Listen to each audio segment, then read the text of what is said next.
Welcome, everybody. Bienvenue à tous et à toutes.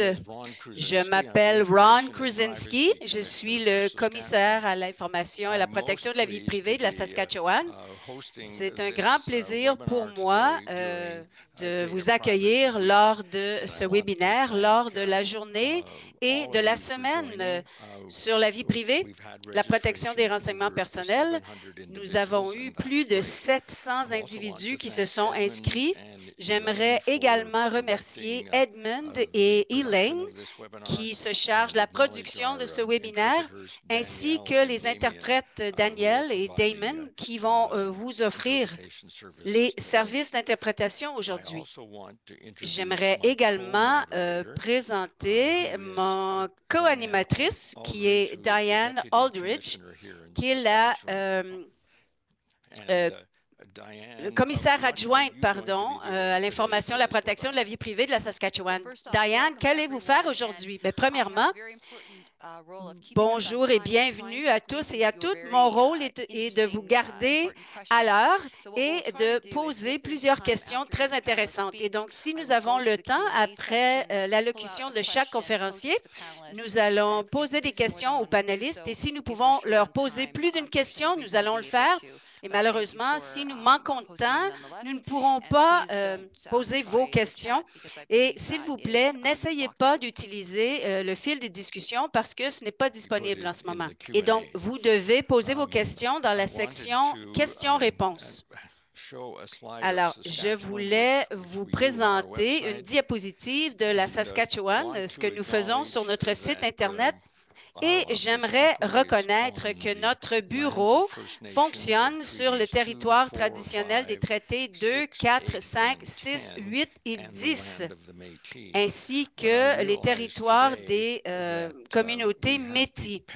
Mais je reconnais aujourd'hui que plusieurs de nos panélistes et nos participants sont issus de plusieurs différents endroits au Canada.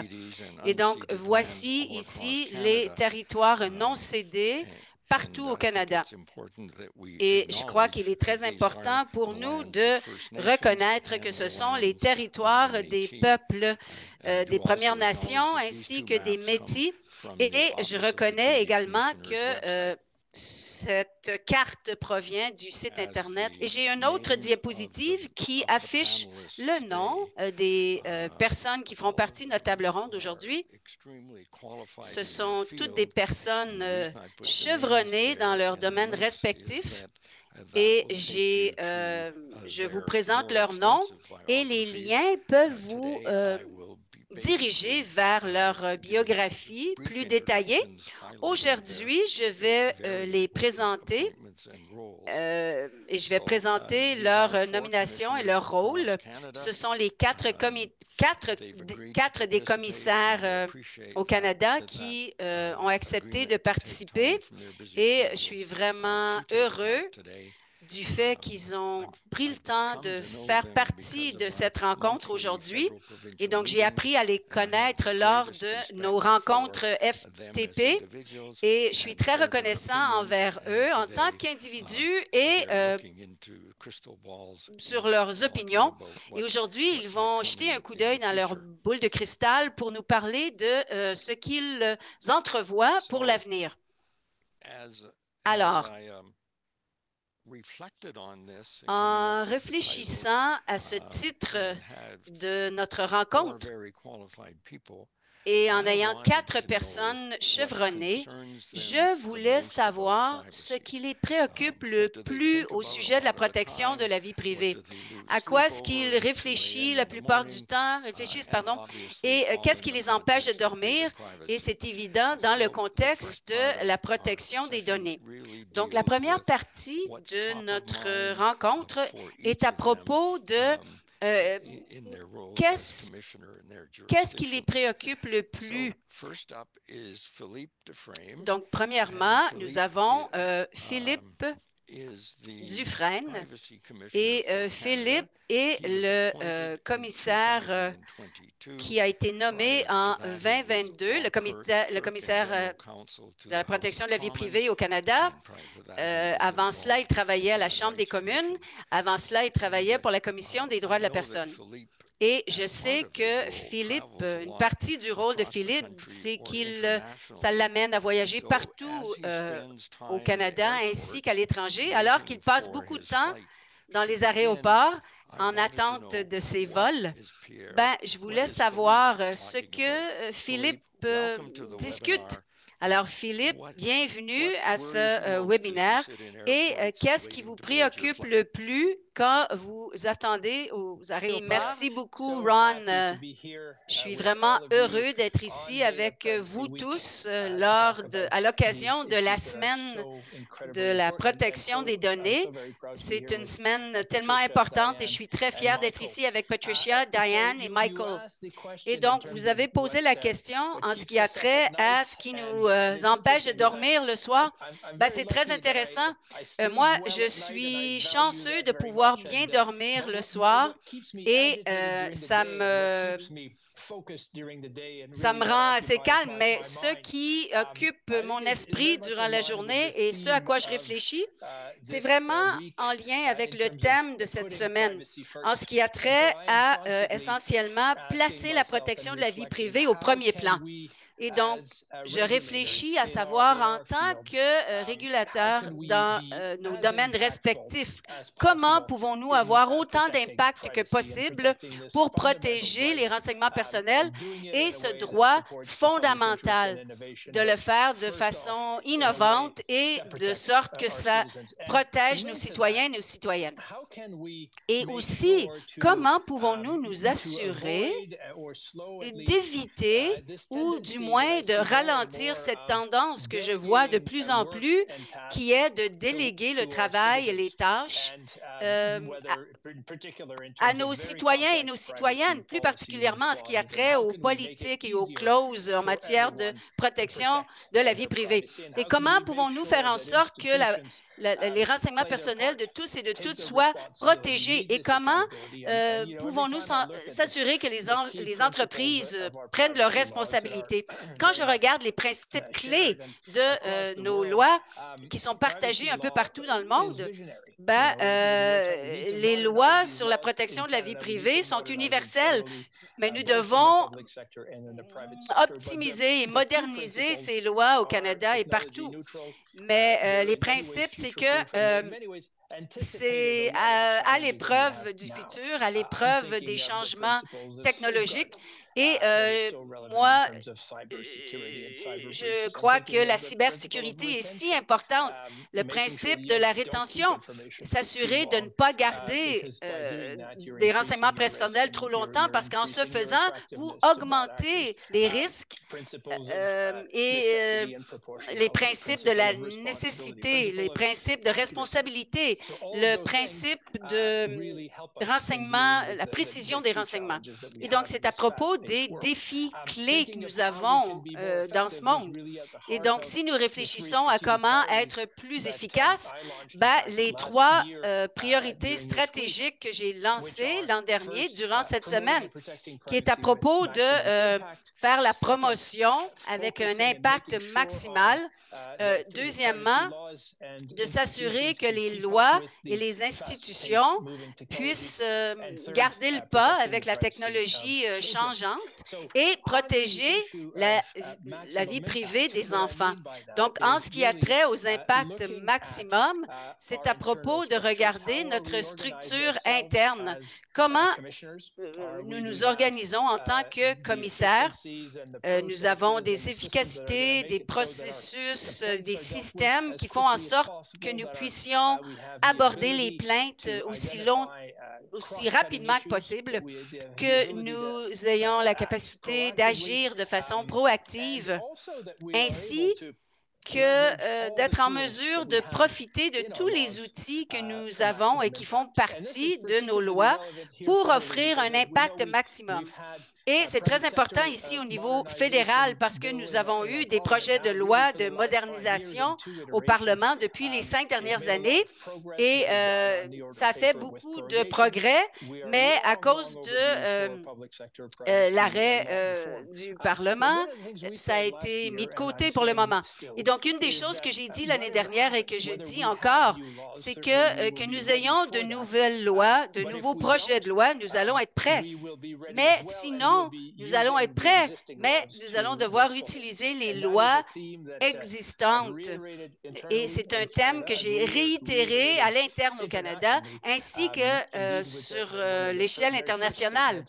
Dès les premiers énoncés en matière d'intelligence artificielle lors de la table ronde de Tokyo, nous avons dit que l'intelligence artificielle n'est pas à l'épreuve des lois, y compris les lois qui protègent les renseignements personnels. Alors, au niveau fédéral, c'est à propos d'examiner tous les outils à notre disposition et la conformité, et nous essayons d'utiliser les outils les plus pertinents et ceux qui demandent le moins de ressources possibles et qui fonctionnent le plus rapidement que possible. Donc, ça peut être des énoncés publics, ça peut être des conseils, de la prévention, ça pourrait être dans une lettre qui exprime nos préoccupations ou dans laquelle nous clarifions nos attentes, ou peut-être encourager les gens à mettre en veille une certaine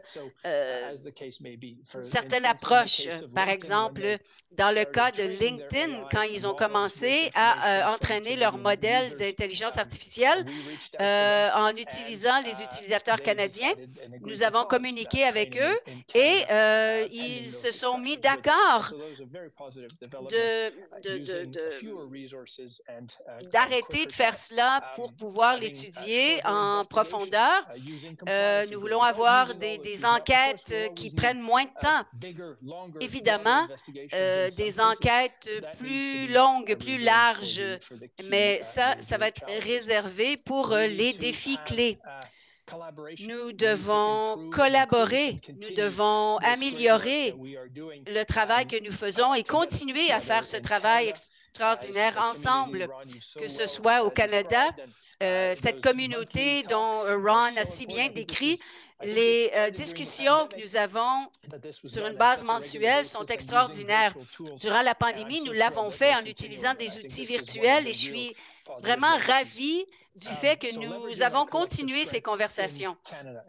Alors, examiner toutes les tendances au Canada. Chaque fois que je parle aux parlementaires ou d'autres personnes, les relations que nous avons au Canada et à l'international sont très importantes. Travailler avec nos homologues à l'international, partager des préoccupations communes que nous avons. D'une certaine façon, on me dit, certains des homologues internationaux me disent que le Canada est perçu comme un pont entre l'Europe et l'Amérique du Nord, un pont entre l'Amérique du Nord, l'Europe et l'Asie, un pont entre les communautés francophones et anglophones. Et donc, nous faisons partie de tellement de réseaux, que ce soit les autorités de l'Asie-Pacifique, l'autorité francophone de la protection des données, les pays des G7. Et donc, nous sommes alors en mesure de tirer profit de l'impact qui dépasse nos frontières. Et donc, c'est évident que nous traversons les frontières constamment, mais plusieurs de ces organismes ne sont pas situés au Canada et nous avons cette voie commune qui nous mène à écouter et se conformer. L'année dernière, j'étais très fière d'être avec le commissaire Harvey à Tokyo pour une rencontre des autorités de protection de la vie privée de l'Asie. Et c'était vraiment génial de voir l'impact que nous avons en tant qu'équipe Canada. Et Pat était avec nous virtuellement pour défendre les droits de la vie privée des enfants Et donc, nous avons vu l'étendue de notre travail dans ce domaine, ainsi que pour établir des indicateurs clés importants. Et comme je l'ai mentionné dans certains des énoncés lors des rencontres des G7, nous interpelle encore aujourd'hui. Nous avons été parmi les premiers à publier des énoncés très clairs en disant jusqu'à ce que nous ayons des lois sur la protection de la vie privée qui s'appliquent à l'intelligence artificielle. Mais moi, je parlais à l'association, le Bar Association de l'Outaouais, et ça semble évident, mais il y a beaucoup de gens qui étaient là et pour eux, c'était presque un moment d'illumination. Mais maintenant, il va y avoir plus de retard entre maintenant et l'adoption des lois. Et donc, nous ne savons pas ce qui va se passer aux États-Unis, mais dû à la prorogation, maintenant, il va falloir attendre. Et ça va au-delà de la protection de la vie privée. Nous travaillons avec d'autres collègues dans d'autres domaines pertinents à ce monde. La télécommunication, la diffusion, les droits d'auteur, c'est très important dans le monde numérique et le monde de la cybersécurité. Et donc, ces réseaux sont en train de se développer.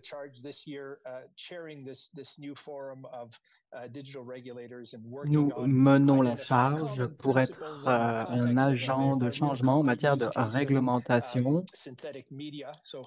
Il faut notamment se pencher sur la question des médias synthétiques, comment appliquer les lois et la réglementation en matière de protection de la propriété intellectuelle, notamment dans le domaine numérique. Nous avons effectué une collaboration très fructueuse sur le plan international. Nous avons examiné des milliers d'applications et de sites web à la recherche de pratiques trompeuses. Cela vise à nous permettre de dénoncer les pratiques douteuses afin de permettre aux citoyens canadiens de faire les choix les plus éclairés en matière de protection des renseignements personnels, de protection des données. Il faut notamment examiner certaines interfaces à plusieurs niveaux afin de pouvoir rejeter certains jetons, par exemple. C'est quelque chose que vous connaissez probablement. Nous devons donc mettre la protection des renseignements personnels de l'avant de manière plus facile, la rendre plus accessible. Cela s'applique également à la protection des enfants, surtout à une époque où l'intelligence artificielle et d'autres technologies rendent les systèmes de plus en plus complexes et plus puissants. Donc, les deux autres priorités ont trait à cela, à savoir suivre le rythme de l'évolution de la technologie en utilisant tous les outils qui sont à notre disposition. Il y a d'excellents travaux de collaboration au Canada pour émettre des principes en matière d'utilisation éthique et responsable de l'intelligence artificielle. Et je suis assez fier que ce soit publié à Ottawa avec nos collègues. C'est extrêmement important dans le contexte de l'avènement de l'intelligence artificielle. Nous effectuons en fait une enquête conjointe sur l'intelligence artificielle ouverte afin de donner des exemples concrets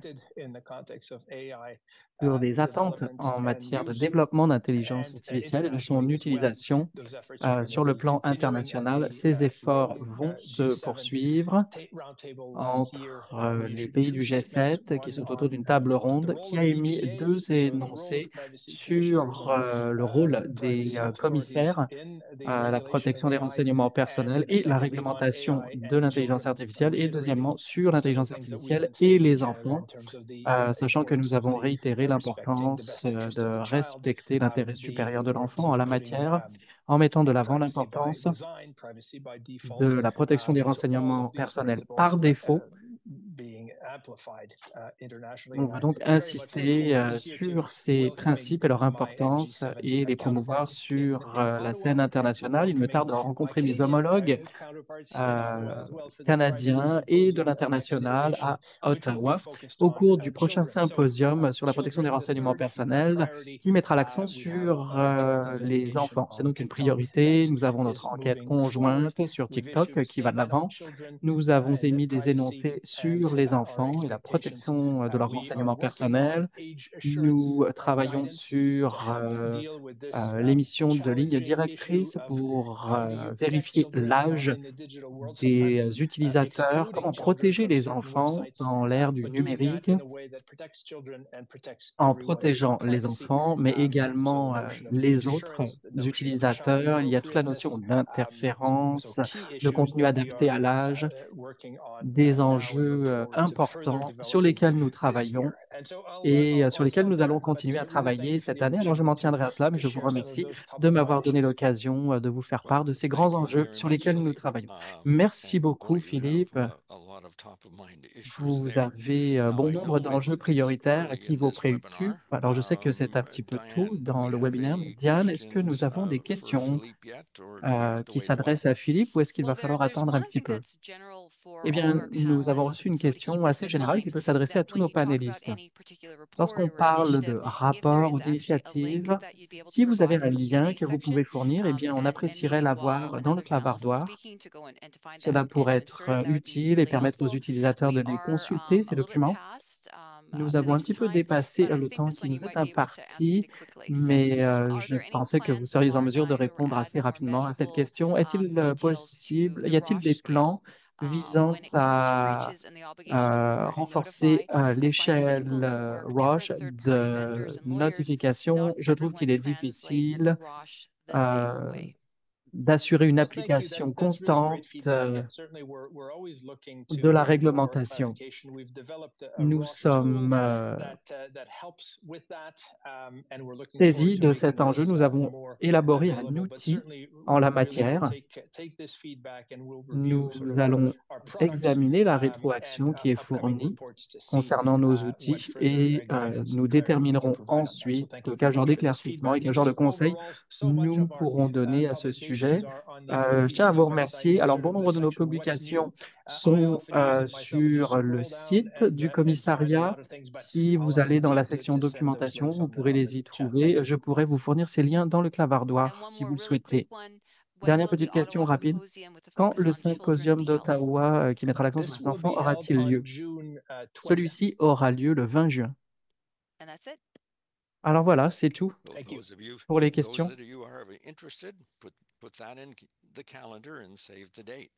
Alors, veuillez prendre note de cette date dans vos calendriers. Nous avons d'autres questions. Si vous avez d'autres questions pour Philippe, n'hésitez pas à les indiquer dans le clavardoir. Diane en fera le suivi.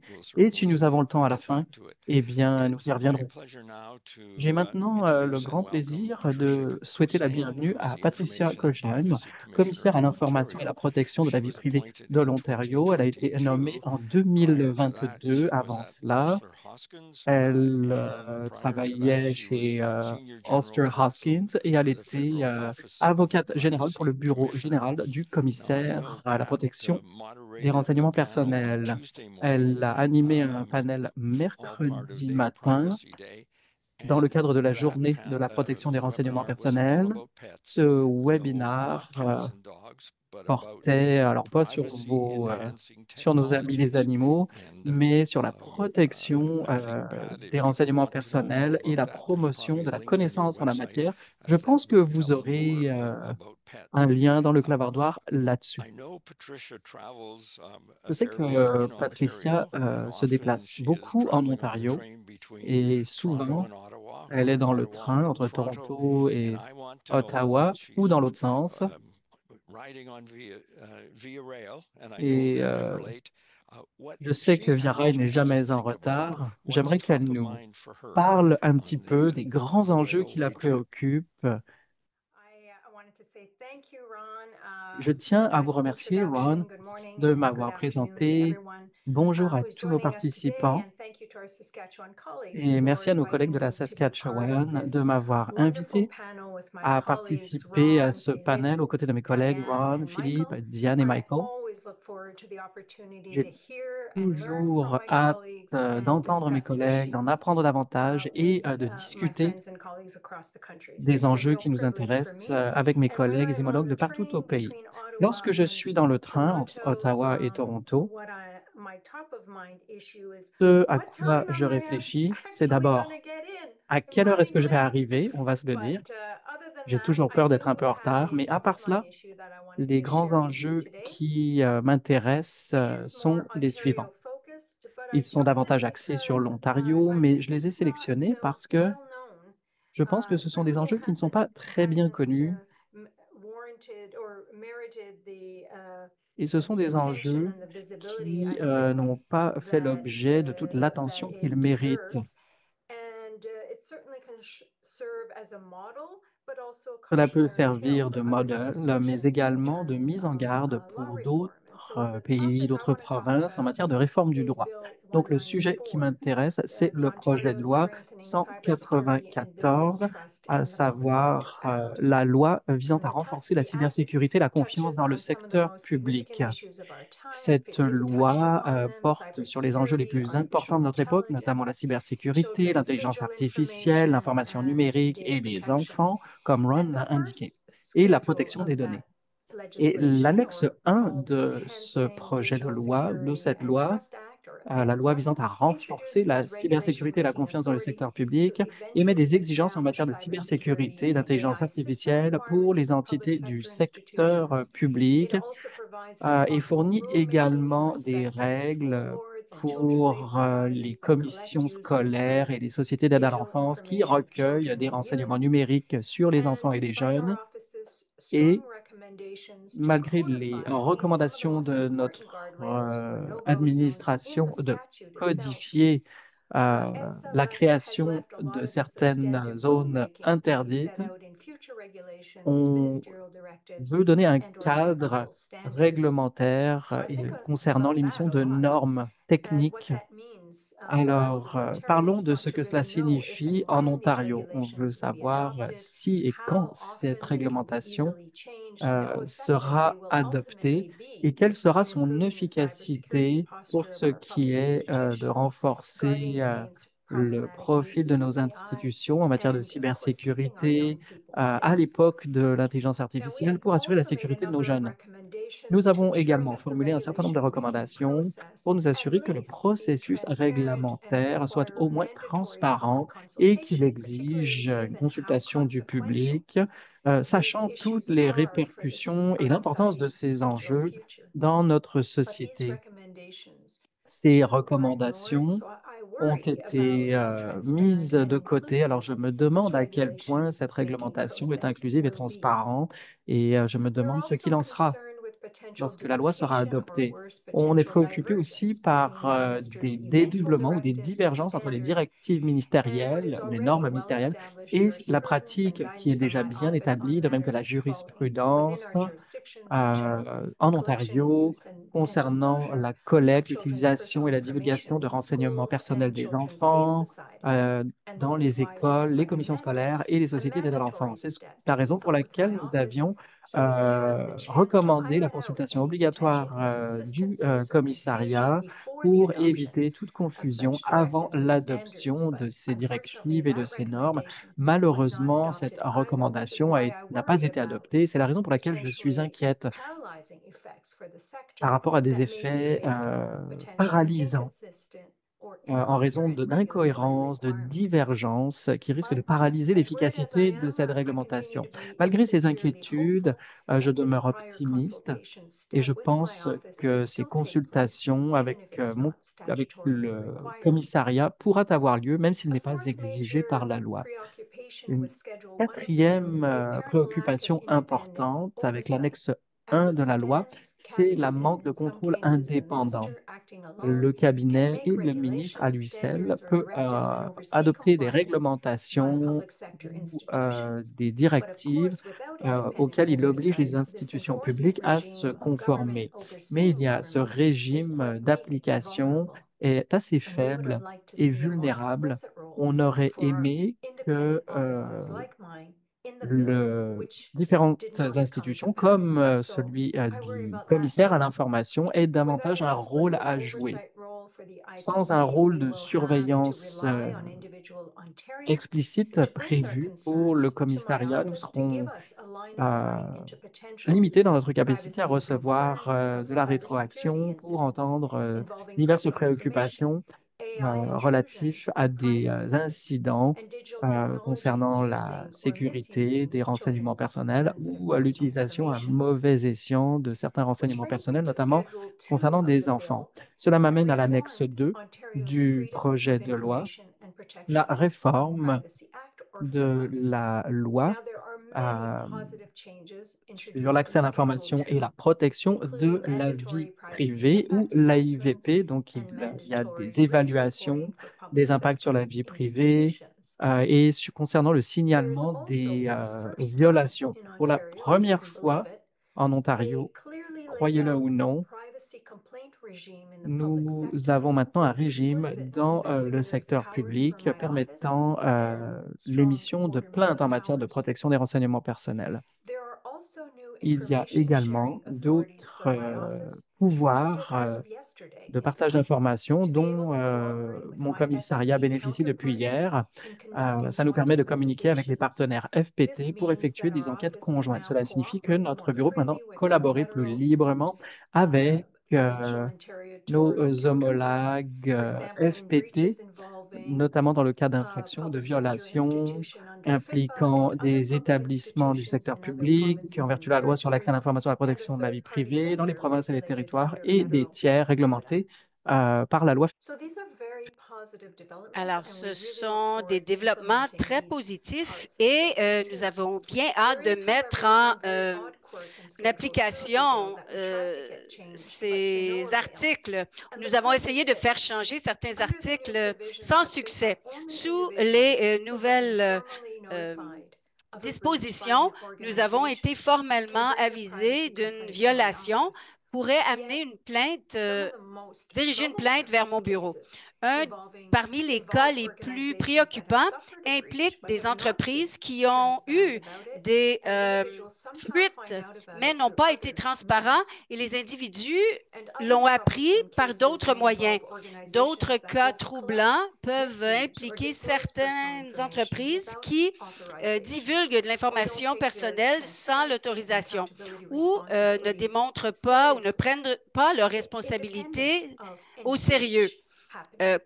Peu importe s'il y a eu une brèche ou non. Et ces individus n'auraient aucun droit de venir se plaindre à mon bureau. Mais mon commissariat peut initier une enquête lorsque nous croyons que les exigences législatives ne sont pas honorées. Et donc, il y a des préoccupations qui sont dirigées vers le commissariat. Si elles sont légitimes, nous n'allons certainement pas les refuser. Si ça peut démontrer que leur plainte est suffisamment sérieuse pour entamer une enquête. Une autre grande préoccupation est alors que le projet de loi 194 a modifié l'AIPVP, nous voulons maintenir la parité entre ces deux projets de loi qui, depuis des décennies, avaient des dispositions similaires, l'interprétation et des lignes directrices qui s'appliquent au secteur élargi. et donc de mettre à jour la LAIPVP, peu importe du niveau de gouvernement avec lequel ils interagissent, aurait aussi fourni beaucoup plus de clarté, de conséquences et de cohérence pour les institutions publiques. Comme nous le savons tous, les municipalités et les institutions comme les services policiers, les écoles et les bibliothèques sont toujours des cibles de cyberattaques. Mais ces institutions municipales ne sont pas régies par la loi par rapport à fournir des fuites de données ou des fuites de renseignements personnels. Et ils ne sont pas assujettis aux nouveaux pouvoirs de mon commissariat. Et donc, pour l'Ontarien ou l'Ontarienne moyen ou moyenne, ils ne comprennent peut-être pas cette logique et s'attendent à ce que notre commissariat soit en mesure de répondre, même si nous n'avons pas l'autorité de le faire. Et donc, c'est tout simplement un échantillon de certaines recommandations que nous avons faites auprès du gouvernement et qui n'ont pas été adoptées. Et donc, nous allons afficher un lien pour que vous puissiez le consulter sur notre site Internet. Mais comme je l'ai mentionné, nous continuons plus haut, plus loin.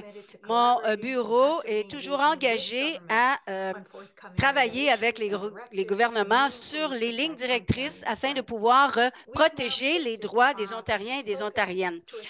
Nous nous concentrons maintenant sur déterminer ce que nous pouvons faire par le biais de différents mécanismes afin de fournir les meilleurs conseils. Donc, par exemple, quelles devraient être les exigences minimales pour des programmes de cybersécurité robustes et pour rapporter des brèches ou des fuites de données? Quelles sont les exigences pour l'utilisation de l'intelligence artificielle ou l'utilisation des renseignements personnels des enfants quand il y a des technologies qui sont utilisées dans les écoles et dans les agences de protection de l'enfance? Et donc, l'adoption de certaines de ces recommandations sont essentielles à la confiance du public alors que nous continuons à plaidoyer pour la protection, plus de transparence, d'imputabilité et d'indépendance. Alors, Ron, en grande partie, c'est ce à quoi je réfléchis lorsque je prends le train entre l'Ontario et Ottawa, Toronto et Ottawa. Alors, merci beaucoup. Ça représente beaucoup de choses. J'espère bien que le train est suffisamment lent pour que vous puissiez réfléchir à tout. J'espère que notre public est réchauffé. Et Diane, est-ce qu'il y a des questions? Est-ce que l'Ontario considère de la législation pour le secteur privé? Quelles choses sont en place pour protéger les employés en Ontario? Excellente question. À ce que je sache, les efforts qui ont été entrepris en 2022 pour l'adoption d'une loi sur la protection de la vie privée en Ontario a disparu. Je n'ai rien entendu depuis en ce qui a trait à ressusciter ces enjeux très importants qui étaient en cours.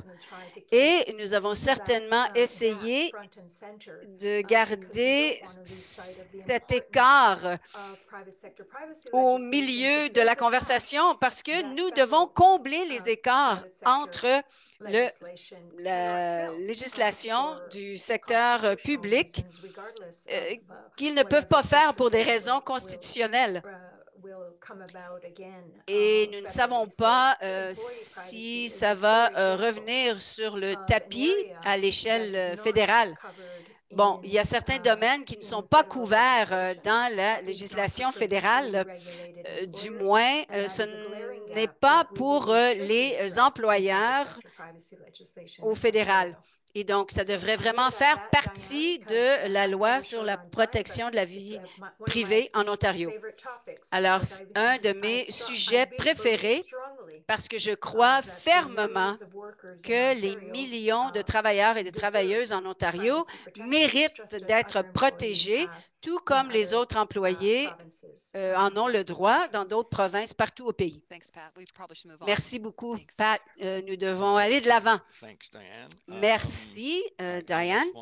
Et donc, maintenant, j'aimerais vous présenter Diane McLeod, qui est la commissaire à l'information et la protection de la vie privée de l'Alberta, qui a été nommée en 2022. Avant cela, elle était la commissaire à l'information et l'ombudsman. Et elle est retournée dans sa province natale en 2022. Maintenant, j'aimerais savoir à quoi Diane réfléchit.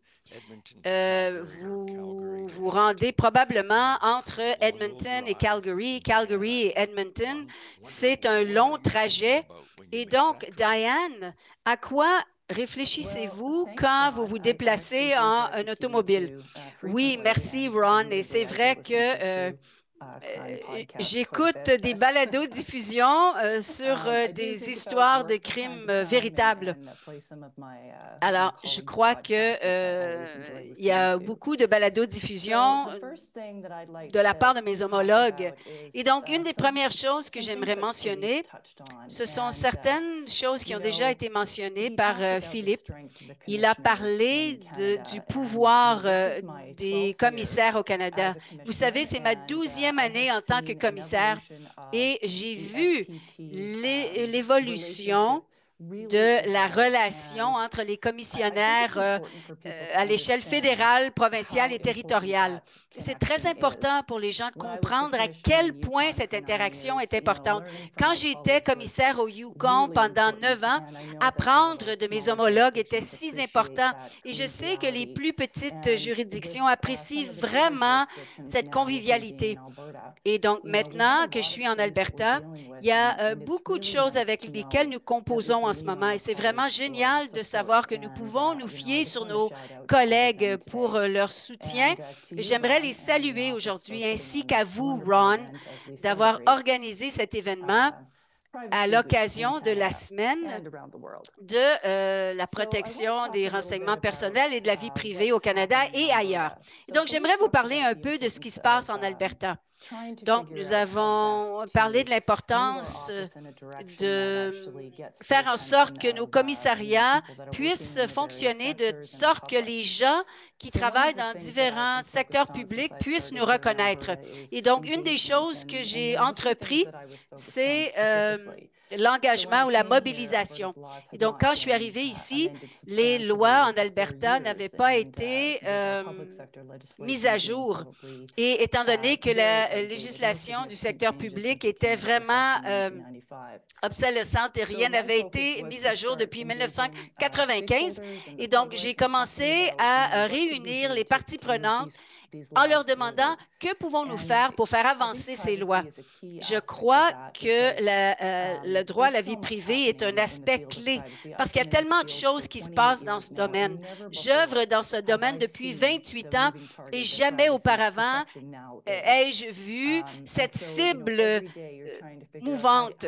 Chaque jour, on essaie de déterminer comment être à l'avant des choses. Et donc, nous nous sommes concentrés sur l'encouragement de la réforme. Et bien que j'aimerais prendre le crédit moi-même, je sais que ce n'est pas juste à cause de moi. Et donc, ce qui se passe en Alberta, c'est qu'il y a vraiment un désir de diversifier l'économie vers le secteur numérique. Il y a eu beaucoup d'investissements et plusieurs stratégies en place par le gouvernement de l'Alberta pour faire avancer cela. Et donc, ils étaient en train d'évaluer toutes les lois. Et donc, la réforme législative en Alberta se produit rapidement. Une des choses sur lesquelles nous avons travaillé, c'est de travailler avec le gouvernement de l'Alberta pour apporter des changements aux lois sur la protection de la vie privée, ainsi que la portion de protection de la vie privée, étant donné que nous composons avec l'intelligence artificielle toutes sortes de nouvelles technologies. Il doit y avoir des contrôles plus robustes pour s'assurer que les droits soient vraiment protégés, le droit des Albertaines soit protégé. Et donc, au mois de décembre 2024, le gouvernement a mis de l'avant deux nouveaux projets de loi. Le projet de loi 33 et 34. Je ne vais pas me concentrer trop sur l'accès à l'information aujourd'hui, mais j'aimerais vous dire que ces deux législations vont remplacer, et donc la province ici a décidé de scinder ce projet de loi en deux. Et donc, nous sommes en lien avec ce qui se passe au niveau fédéral. Et donc, ceci dit, mon poste va être nommé sous la loi sur l'accès à l'information. Et donc, évidemment, toutes les autres lois qui existent dans la province. Et donc, les gouvernements nous ont dit qu'on s'attend à ce que la loi soit en vigueur au mois de mai 2025. Et nous avons eu beaucoup de discussions avec le gouvernement de façon positive.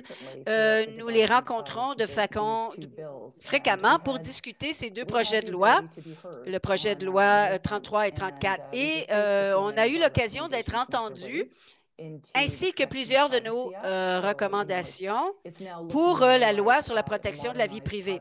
Et donc, ça ressemble maintenant à une modernisation des lois sur la protection de la vie privée. Évidemment, la protection. Et donc, ça nous donne un certain cadre pour les données. Et donc, ça utilise les données identifiées. Non identifiées et la possibilité d'apparier les données, bien qu'il y ait des limites à cette pratique, ce qui est positif parce que l'appariement de données crée un nouveau niveau de renseignement personnel. La désidentification et l'anonymisation des renseignements en vertu de cette loi doivent faire l'objet de la surveillance de cette loi en raison du risque de réidentification. Au point où nous en sommes en ce moment, à savoir au stade de la normalisation, de la désidentification et de l'anonymisation, il y a beaucoup de pain sur la planche, il y a beaucoup d'inconnus à ce niveau-là. Je sais que nous travaillons avec nos collègues de l'Ontario qui font de l'excellent travail en la matière et nous continuons à poursuivre ces travaux pour émettre des recommandations pour ce qui devra être fait pour assurer la désidentification. Il faut aussi prévoir un régime permettant aux victimes ou aux personnes qui se sentent lésées de pouvoir faire des plaintes. La recommandation prévoit que la loi actuelle n'a pas de disposition en matière de primauté. Je ne connais pas d'autres lois dans ce domaine au Canada qui n'aient pas de telles dispositions. Alors, je ne sais pas trop ce que ça signifie lorsqu'il sera temps d'interpréter la loi, qui pourrait peut-être entrer en conflit avec d'autres lois provinciales. Il est nécessaire également d'avoir davantage de garde-fous concernant les permissions, notamment l'utilisation de programmes relatifs à l'activité et à l'appariement de données. Nous sommes d'avis qu'il y a un manque de transparence à ce niveau-là, ce qui est préoccupant parce que les personnes peuvent ne pas être au courant du genre de renseignements qui font l'objet d'appariements de données. Il y a un manque également de détails suffisants en matière de sécurité des renseignements personnels. On a parlé tout à l'heure du fait de laisser les détails aux soins de la réglementation, notamment dans le contexte du projet de loi C-194 en Ontario, du projet de loi 194 plutôt. Un bon nombre de ces détails sont laissés aux soins de la réglementation et Cela peut s'appliquer par les pouvoirs réglementaires ou par décret ministériel. Donc, dans la province, on assiste à un recours accru au décret ministériel. Le contexte politique peut changer euh, au gré des gouvernements, ce qui peut diluer ces garde-fous dont j'ai parlé, des programmes de protection des renseignements personnels, notamment parce que c'est laissé sous la réglementation. Mais nous sommes en pourparlers avec le gouvernement en ce moment. On nous a indiqué que la loi entrerait en vigueur au mois de mai 2025, ce qui nous laisse que très peu de temps pour élaborer de la réglementation. Mais nous collaborons avec le gouvernement, nous avons de bonnes relations de travail avec celui-ci, bien que nous ne soyons pas d'accord sur tout le temps. Nous avons au moins voix au chapitre. Le gouvernement a tendance à nous écouter et à collaborer avec nous pour ce qui est d'établir des pratiques, etc. Et pour ce qui est d'être au courant de ce qui se passe au national et à l'international. Donc, ça, c'est encourageant. Ce qui me préoccupe en revanche, c'est la rapidité à laquelle cela sera mis en application dans la province. Bon, la loi a été adoptée en décembre, entrera en vigueur en mai, mais on n'a même pas encore la réglementation. Donc, je suis un petit peu préoccupé par la capacité des entités compétentes à mettre en application ces dispositions législatives, à faire de l'appariement de données et à établir des consignes très claires et à établir également les limites. Donc, nous faisons de notre mieux pour communiquer avec le secteur public, pour émettre des documents d'information et souligner ce qui pourrait être source de préoccupation. Donc, nous travaillons là-dessus en ce moment et je tiens à féliciter mon équipe. Nous sommes l'une des grandes provinces du Canada et nous avons probablement l'une des plus petites équipes, l'un des plus petits bureaux. Donc, nous abattons énormément de travail. Nous n'avons jamais été aussi occupés et nous faisons de notre mieux pour rester à flot. Donc, non seulement cela s'observe dans le secteur public, mais en Alberta, il y avait également une seule autorité régionale, régie régionale de la santé. Maintenant, il y a quatre piliers. Nous avons fait l'objet d'une grande restructuration. Nous avons maintenant quatre domaines de responsabilité que nous devons séparer et nous devons séparer tous les renseignements qui étaient contenus dans les systèmes d'information qui relevaient d'une régie de la santé unique auparavant. Donc, on s'attend à ce que des modifications importantes soient apportées à notre loi sur l'information en santé afin de permettre davantage le partage de renseignements en Alberta. Nous sommes au courant d'un certain nombre des changements qui vont avoir lieu, notamment par rapport au fait de s'assurer de pouvoir utiliser la technologie et de pouvoir faire la promotion de la prestation de services de santé publique grâce à cette technologie. Nous sommes en pourparlers avec euh, Alberta Health. On a effectué un sondage auprès du public, de même qu'auprès des chercheurs, des institutions et de divers intervenants pour savoir quelles sont les priorités quant à la protection des citoyens de l'Alberta. Donc, nous travaillons là-dessus. Ça, c'est un autre dossier qui nous tient occupés. Je vais vous parler un petit peu de la loi qui concerne le secteur privé. Donc, comme je l'ai dit, tout se déroule en parallèle. Il y a des aspects positifs parce qu'ainsi, on a la possibilité d'harmoniser les choses entre le public et le privé, ce qui est très intéressant. Mais nous avons aussi notre loi sur la protection des renseignements personnels, la PIPA. Le comité permanent de l'intendance des ressources s'est réuni en décembre et a émis des recommandations de modification de la PIPA. Je n'irai pas dans les détails, mais pour ce qui est des plus importantes recommandations quant à sa modification, on veut définir les données désidentifiées, anonymisées. On veut faire de la sensibilisation, éclaircir la signification et la définition de l'activité commerciale, ajouter des protections supplémentaires et des garde-fous pour les enfants, étant donné le risque accru que présentent les activités des enfants en ligne, la capacité du commissaire à émettre des sanctions administratives pécuniaires. Il est également question de la nécessité d'assurer une similitude avec la loi fédérale. Donc, c'est 27.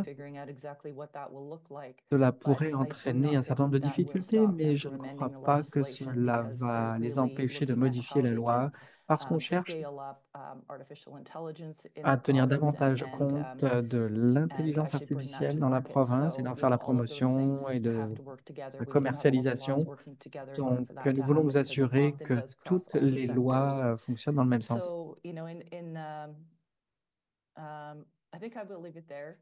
Je pense que je m'en tiendrai à cela parce que je sais que nous sommes un petit peu en retard sur notre programme. Et si vous avez des questions sur la réforme législative en Alberta, eh bien, n'hésitez pas à me poser des questions. Excellent, Diane. C'est énormément de matière à réflexion que vous nous avez donnée. Alors, merci beaucoup. Est-ce qu'il y a des questions pour Diane? Oui, une question précise, une question plus générale. Alors, tout d'abord, pouvez-vous nous donner plus de détails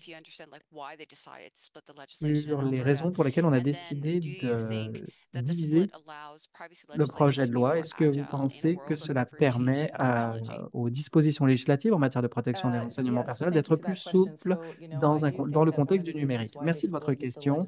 L'une des raisons pour laquelle on a scindé la loi, c'est exactement pour cette raison. C'est que les choses évoluent très rapidement dans ce domaine. Il faut avoir la capacité de modifier la loi pour assurer des protections adéquates, tout en s'assurant de la capacité d'utiliser des renseignements à des fins légitimes. Et ce que j'entends par là, c'est la désidentification et l'anonymisation des données. Donc, ce sont les facteurs les plus importants qui permettront de faire avancer la technologie dans la province. C'est l'une des raisons, je pense, pour lesquelles la loi a été scindée. Peut-être que le gouvernement aurait une réponse différente à donner. Rapidement,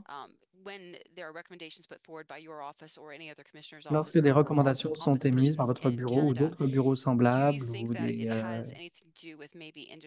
commissaires au Canada, est-ce que vous pensez que cela peut être vu comme du lobbying et quel est le rôle des Canadiens pour ce qui est d'inciter les politiciens à respecter la volonté des commissaires à la protection des renseignements personnels? Bon, écoutez, c'est notre grand rêve. On voudrait que les politiciens, que les gouvernements respectent nos recommandations, mais je ne peux parler que de mon point de vue, sachant que j'administre deux domaines de compétences. Je veux m'assurer de bien faire comprendre les objectifs de notre démarche, parce que la beauté du travail que nous faisons, c'est que nous connaissons extrêmement ce domaine et nous pouvons vraiment éclairer la lanterne du gouvernement pour lui permettre d'y voir plus clair, parce que le gouvernement s'y connaît moins bien que nous en la matière. Il faut bien le reconnaître. Donc, en dialoguant avec le gouvernement et en l'aidant à comprendre le contexte, cela nous permet d'influencer la prise de décision en matière de politique publique. Et c'est sûr qu'il y a de la politique, du lobbying, etc., et diverses pressions. Et il ne fait aucun doute que tous ces facteurs ont leur influence dans la sphère politique et la forme que prendra la loi. Malheureusement, nous devrons passer à autre chose, bien qu'il y ait d'autres questions. Merci, Diane.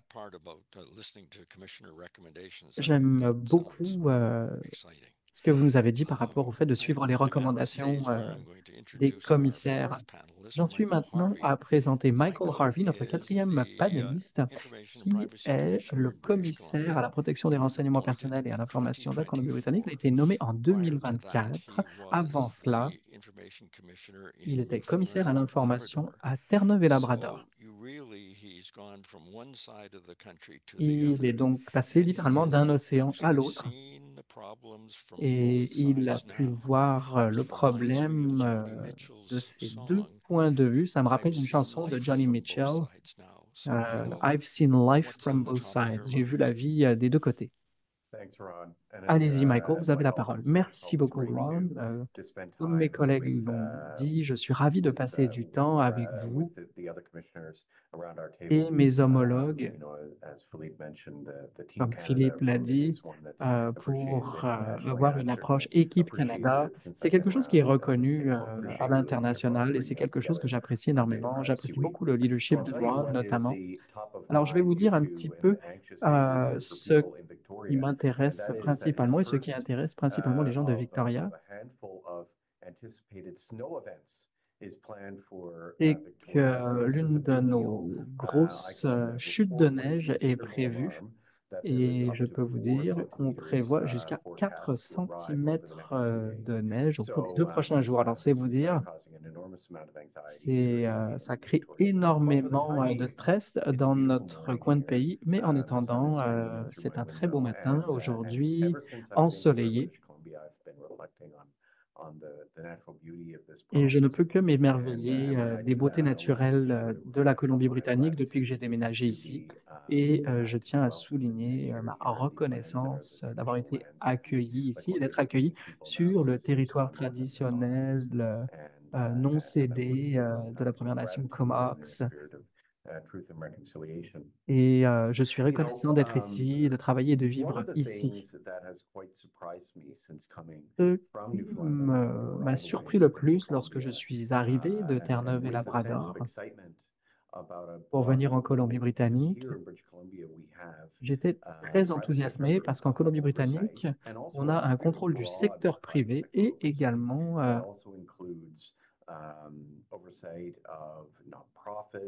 un contrôle des organismes sans but lucratif, des églises, des partis politiques. Donc, c'est un mandat très large. En fait, c'est le plus large à l'échelon provincial.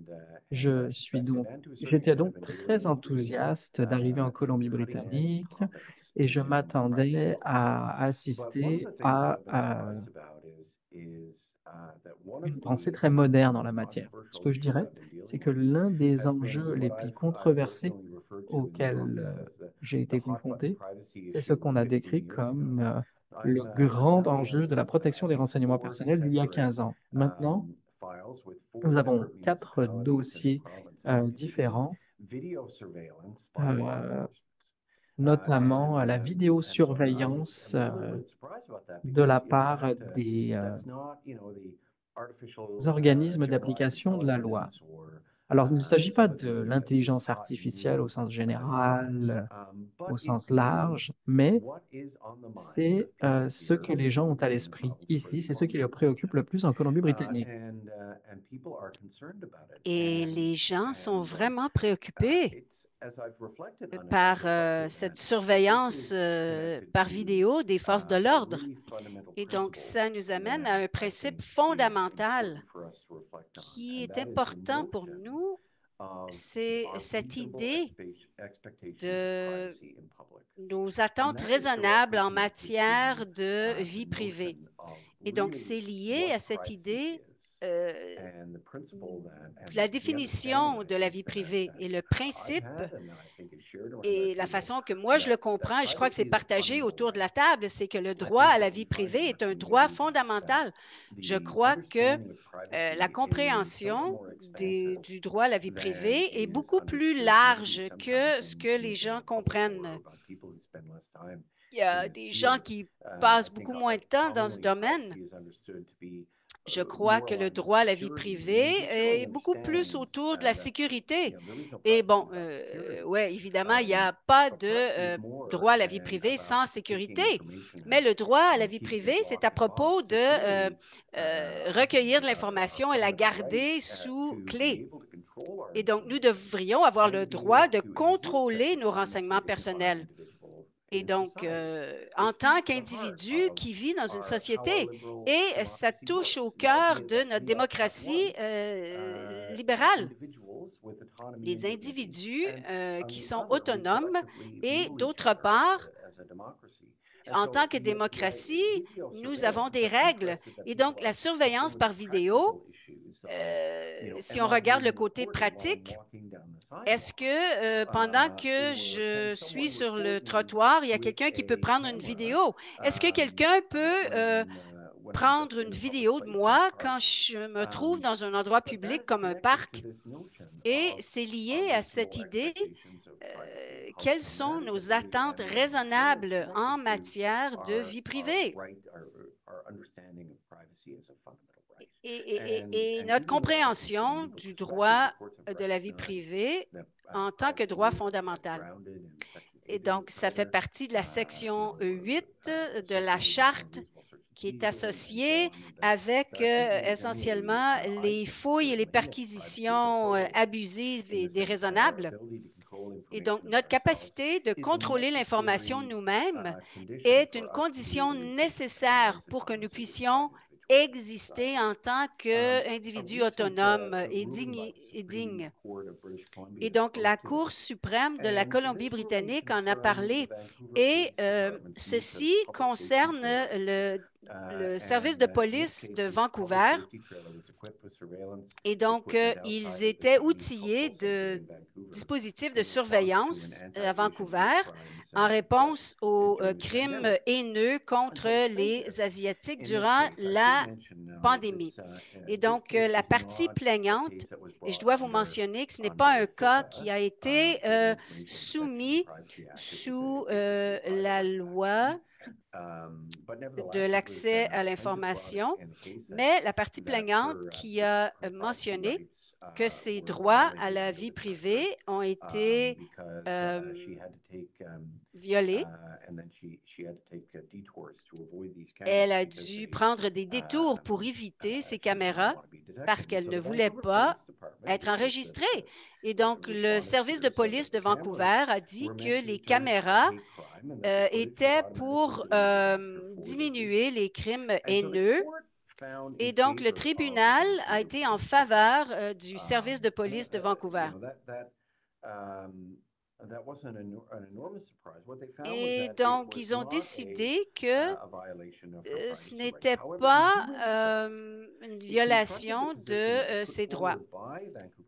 Mais l'argument qui a été mis de l'avant par le service de police et le ministère du procureur général est que la partie plaignante n'avait pas une attente raisonnable de protection de la vie privée. Et le juge a expressément rejeté cette affirmation. Et donc, la Cour de Colombie-Britannique, dans sa décision de 2019 dans l'affaire Jarvis, était qu'il prenait des photos voyeuristes d'élèves avec un appareil photo à stylet. Et donc, la Cour a dit que oui, il y avait des attentes raisonnables en matière de vie privée dans ce cas-ci et qu'il n'avait pas été conforme à ces attentes. Et ça a été reconnu par la Cour suprême du Canada dans l'affaire Jarvis. Mais ça continue d'être une chose que les gens ne trouvent pas nécessairement intuitif. Et donc, un des dossiers liés à la surveillance vidéo est le conseiller municipal de Vancouver, qui a dit que les caméras qui contrôlent la circulation, que les vidéos devraient être accessibles directement par les services policiers, même si ce n'est pas la raison pour laquelle ils ont été créés. Et donc, dans ce cas-ci, je ne vais pas nécessairement parler des faits de cette initiative, mais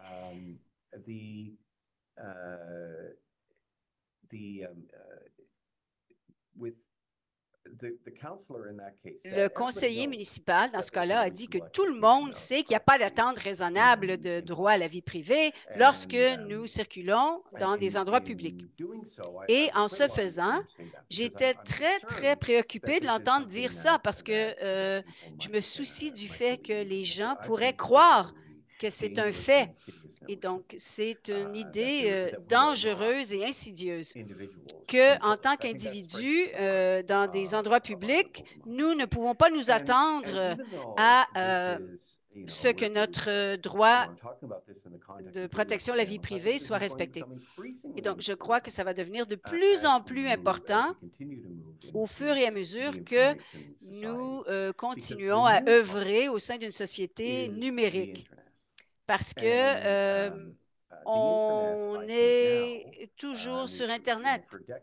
Et depuis des décennies, nous parlons du monde physique et du monde en ligne. Et de plus en plus, je fais des commentaires en mentionnant que c'est une fausse dichotomie.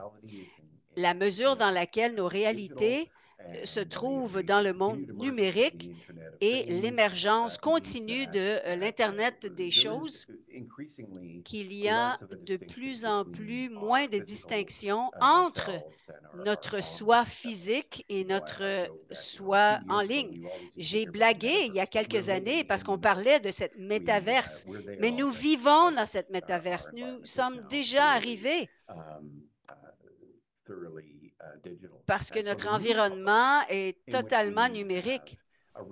Et donc, nous devrions avoir une attente raisonnable de protection de la vie privée dans le monde numérique et dans le monde en ligne. Et donc, c'est un sujet d'enquête depuis plusieurs années. Par exemple, si on regarde Clearview AI, notre bureau a fait enquête auprès de cette entreprise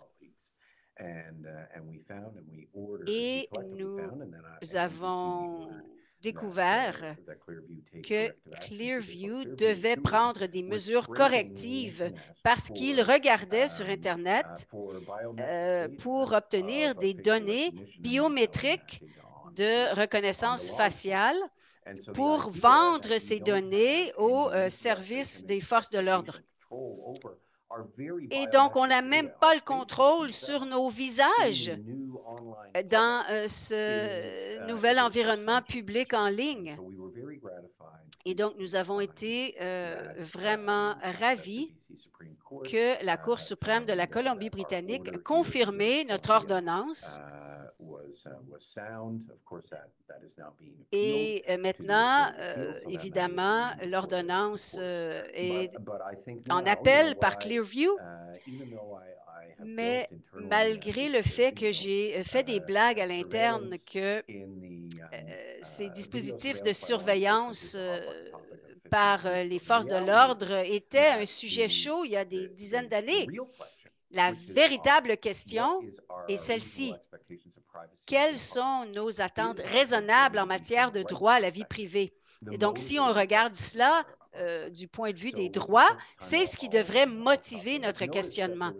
Donc, j'ai remarqué qu'il y avait une question dans la boîte de discussion par rapport aux références aux cas que j'ai cités, Jarvis, Clearview AI et un autre. Je ne sais pas si les membres du personnel pourraient mettre ces références ou ces liens envers les références dans la boîte de discussion. Merci. Merci beaucoup, Michael. Et Diane, est-ce qu'il y a des questions? Pour essayer de nous ramener sur la bonne voie, 30 secondes, Michael. Et je crois que ça va donner aux individus une certaine perspective. Le commentaire était le fait que nous n'avons pas des lois qui protègent la vie privée qui s'appliquent aux individus. Il serait qu'une personne va prendre une vidéo de vous et de l'afficher sur les médias sociaux. Nous savons qu'il y a certaines lois pour lesquelles les individus doivent se préoccuper parce qu'ils peuvent se créer des problèmes. Oui, sous la loi en matière de vie privée, nous avons vu partout au pays que nous avons droit à l'exclusion par rapport aux intrusions.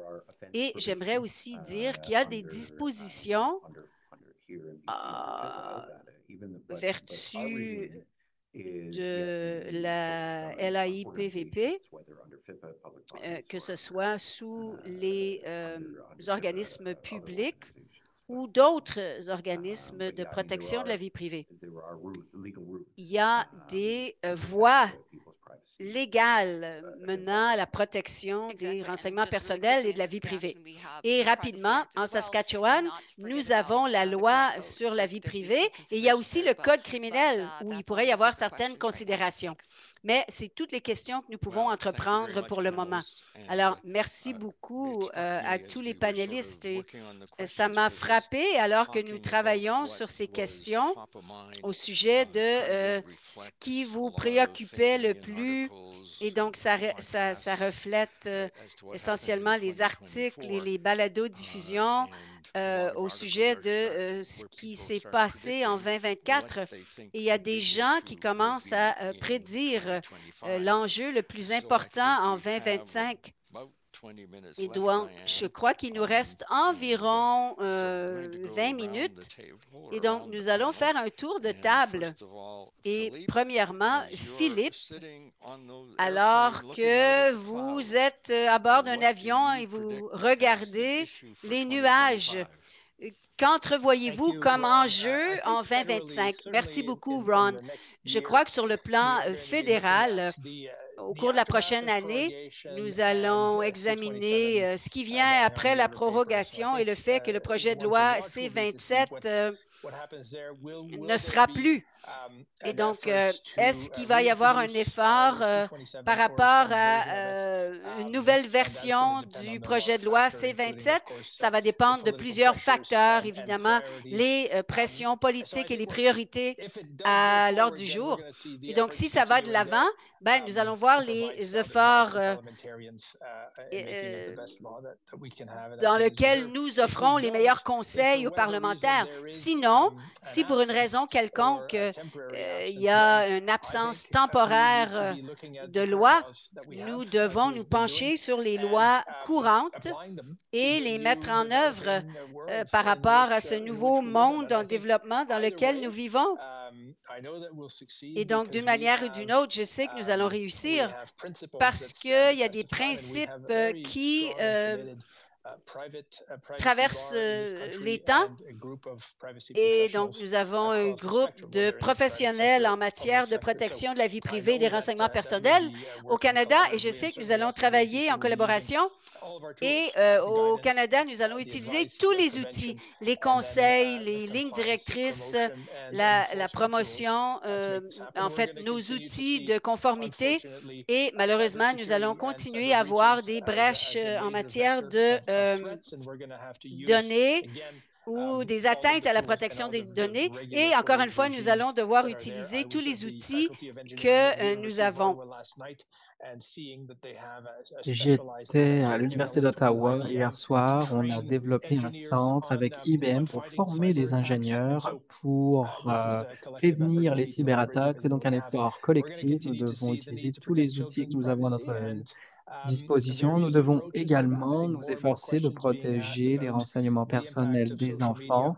Il faut notamment se pencher sur les impacts des médias sociaux sur la santé des enfants. L'Australie a légiféré afin d'interdire les médias sociaux chez les enfants. Cela a été critiqué. On dit que ça ne protège pas les enfants du monde numérique et en ligne. Et qu'il convient davantage de protéger les enfants dans le monde numérique. Donc, nous pourrons nous intéresser à cela pour trouver un équilibre au Canada, notamment des mesures permettant de s'assurer que le contenu est adapté à l'âge des utilisateurs, etc.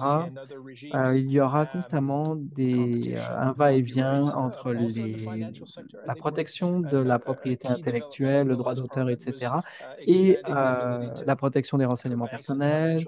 On a parlé tout à l'heure de renforcer la capacité des établissements financiers à partager les renseignements entre eux pour prévenir les crimes d'ordre financier. Il est notamment question d'esclavage des temps modernes au Canada, donc c'est quelque chose de très prometteur. La mise en application de codes de pratique devant être examinés et approuvés par mon bureau pourrait être très intéressant et très prometteur. C'est un petit peu le but de C27 avec les codes de pratique et les programmes de certification que j'appuie pleinement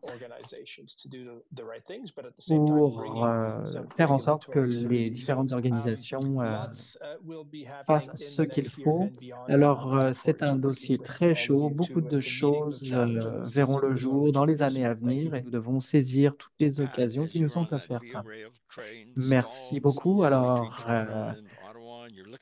Patricia, lorsque vous êtes dans le train entre Toronto et Ottawa, alors que votre regard se perd dans le paysage, à quoi pensez-vous? Eh bien, pour reprendre l'un des enjeux que Philippe a mentionné, eh bien, je dirais que c'est la cybersécurité. Il y a une augmentation considérable des cyberattaques, notamment dans le secteur public, et je dirais plus particulièrement dans les hôpitaux, les écoles, les universités et les municipalités. Ces cyberattaques sont de plus en plus préjudiciables. On en a eu un exemple il y a quelques semaines, au mois de janvier, là, une cyberattaque qui a visé une commission scolaire. Euh, 20 commissions scolaires ont été affectées. C'était une cyberattaque d'envergure nationale. Alors,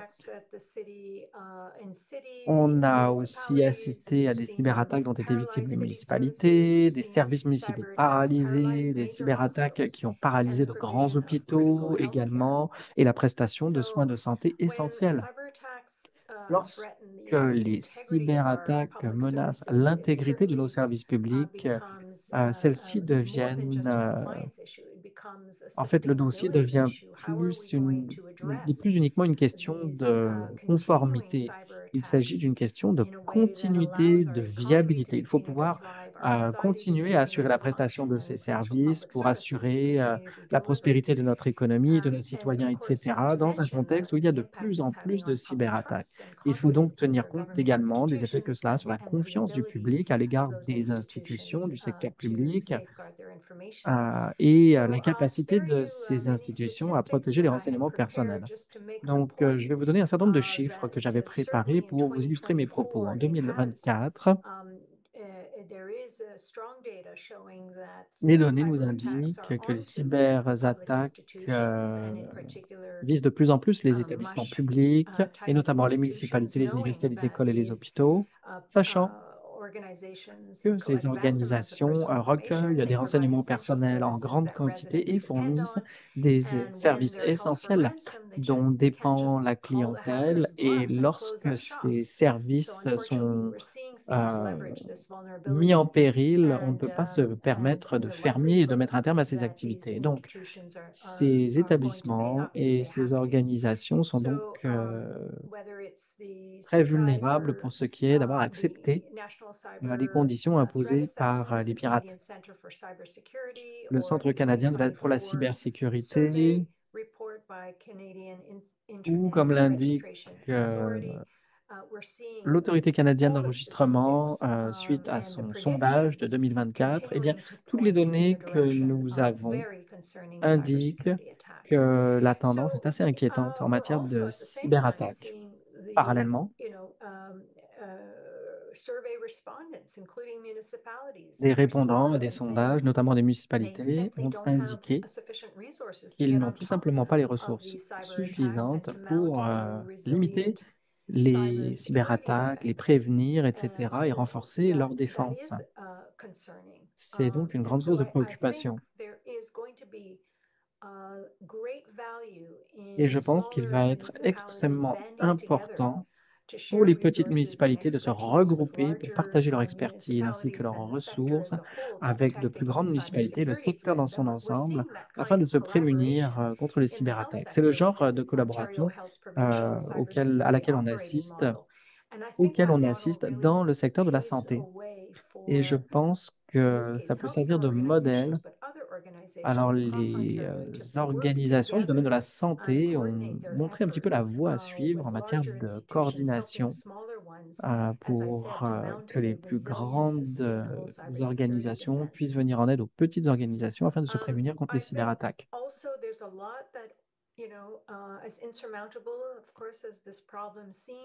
Ce problème peut sembler insurmontable, mais les organisations peuvent prendre beaucoup de mesures, de même que les particuliers, pour limiter les risques liés aux cyberattaques. Mon personnel a indiquer dans le clavardoir des fiches d'information sur les rançongiciels, les les attaques en général, donc différentes consignes, notamment des consignes destinées aux tiers qui concluent des contrats avec le secteur public et les établissements publics afin de les inciter à tenir compte d'un certain nombre de considérations.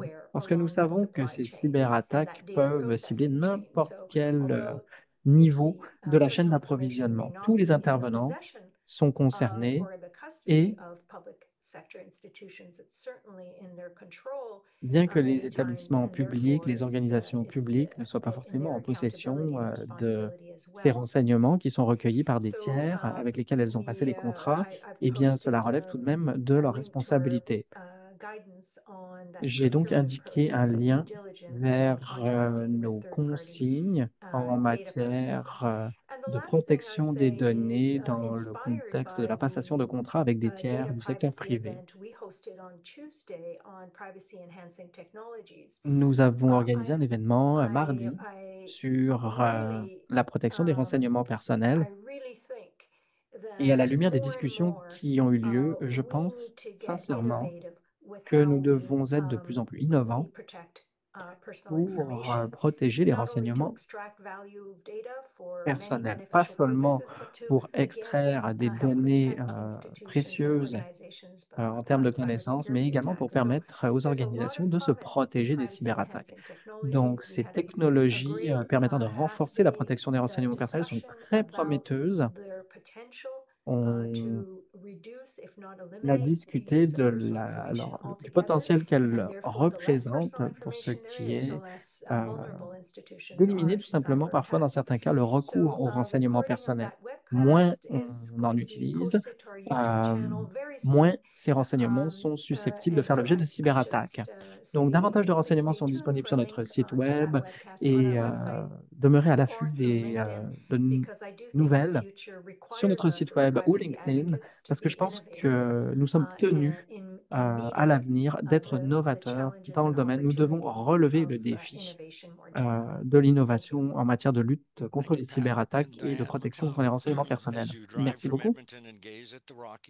Alors, Ron, Octo Michael, Diane, lorsque vous regardez les rocheuses, lorsque vous êtes dans les transports, à quoi pensez-vous? Bon, mes collègues ont parlé de cybersécurité, c'est sûr que c'est sur toutes les lèvres et sur tous les esprits, mais en Alberta, ce qui nous intéresse tout particulièrement, c'est le développement de l'intelligence artificielle et son utilisation dans la prestation des soins de santé. C'est une initiative qui est financée par notre gouvernement. Nous avons beaucoup de projets en cours.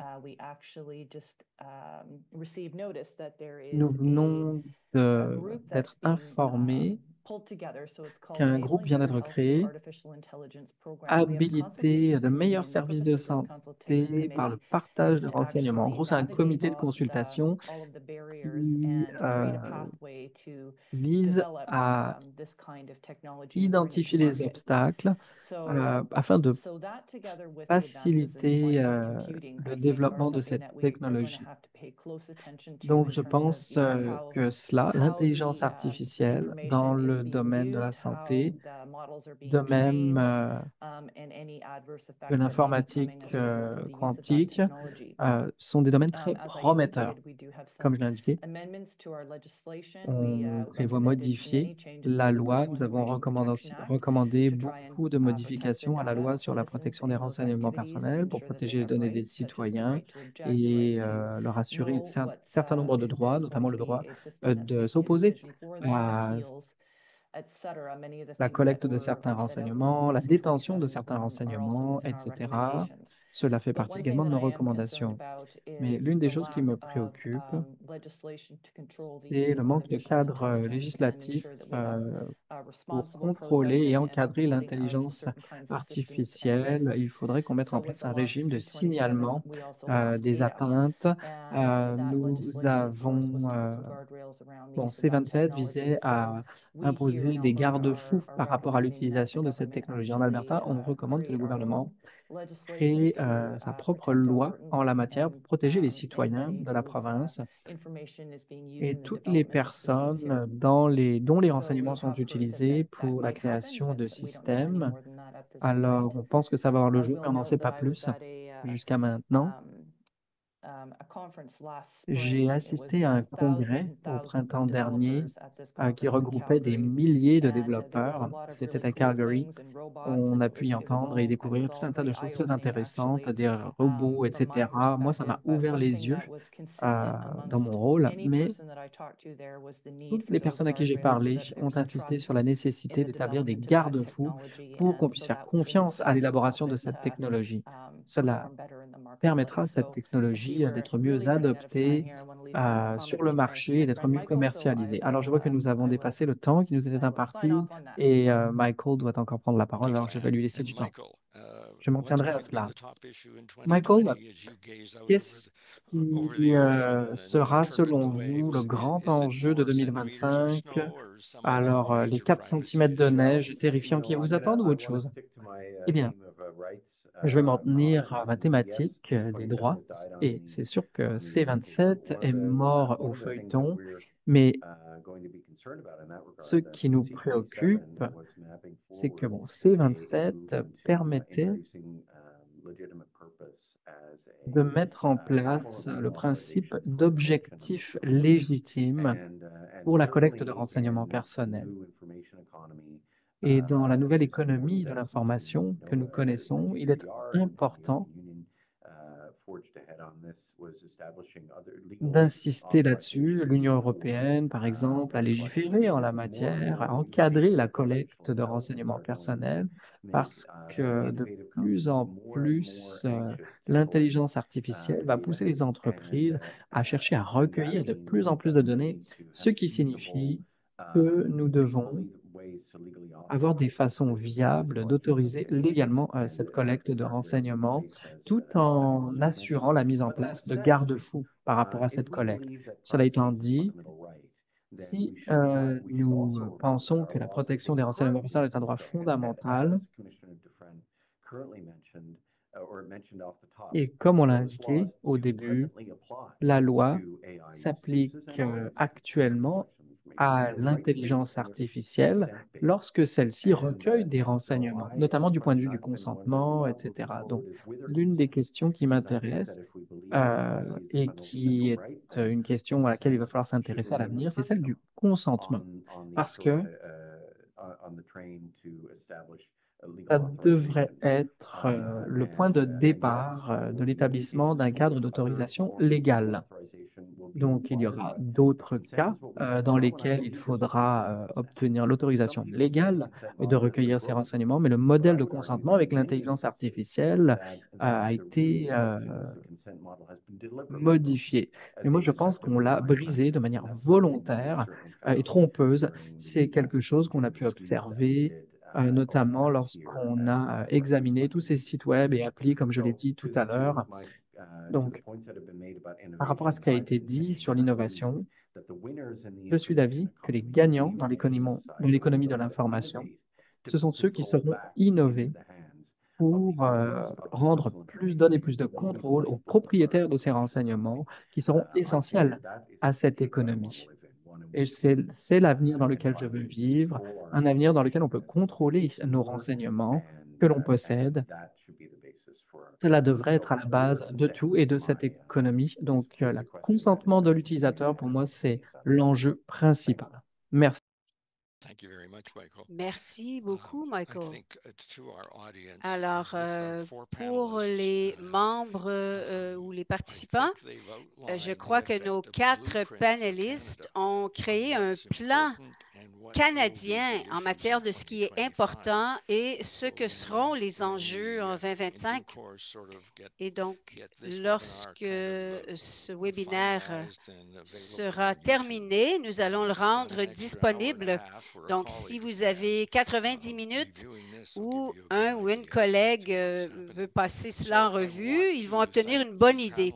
J'aimerais remercier les membres de la table ronde de leurs commentaires et le temps qu'ils nous ont accordé parler aujourd'hui.